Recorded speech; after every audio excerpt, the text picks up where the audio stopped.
6 Stupidest Lottery Winners New List. 6. Amanda Clayton. She had long survived on state assistance and food stamps, but everything changed when she won the $1 million lottery.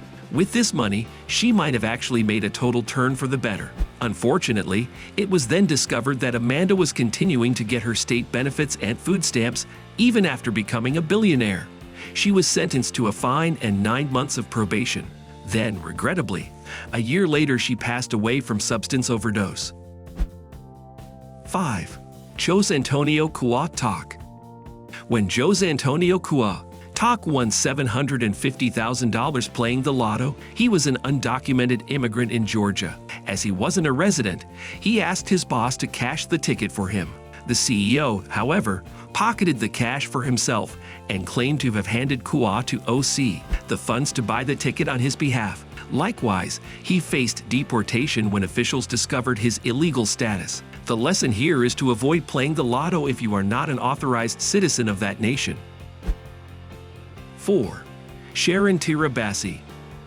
It makes sense that you would need to spend a little bit excessively if you suddenly win a $10 million lottery and don't have any money. But an Ontario woman named Sharon Tirabassi felt free to spend each and every dollar that she had earned. She bought a house, pricey cars, expensive clothing, opulent trips, and all the customary luxuries associated with the wealthy.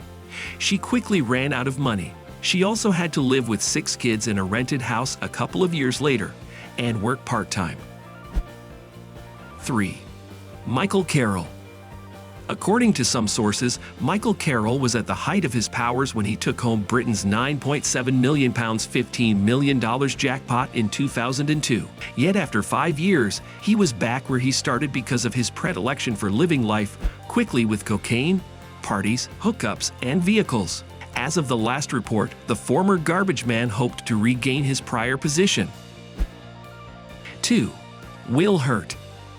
At the Michigan Lottery, William Hurt earned $3.1 million, but instead of improving his life with that money, he made the opposite decision. He went through a separation 2 years after receiving the money, which significantly reduced his cash. He also lost custody of his kids and was charged with taking his girlfriend's life.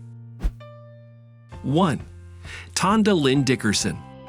A Florida lottery ticket was given to Tonda in 1999 as a tip by a client named Edward Seward. Tonda worked at the Grand Bay Waffle restaurant where Edward frequently visited. He was well known for that peculiar habit, and the waiters who catered to him frequently swapped lottery tickets with him. Together with 4 other coworkers who also received a lottery tip, Tonda received her tip in an envelope. Tonda even won the lottery, and she had no idea that the winning ticket was worth $10 million at the moment.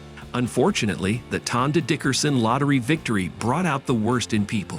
The young woman found herself embroidered in numerous legal disputes shortly after winning. Tonda was sued by family members, co-workers, and even Edward Seward, the guy who handed her the lottery ticket as a tip. Her co-workers claimed that everyone at the Waffle House had made a deal that should one of them win the lottery, they would all split the winnings. Yet Tonda refuted the existence of such a deal.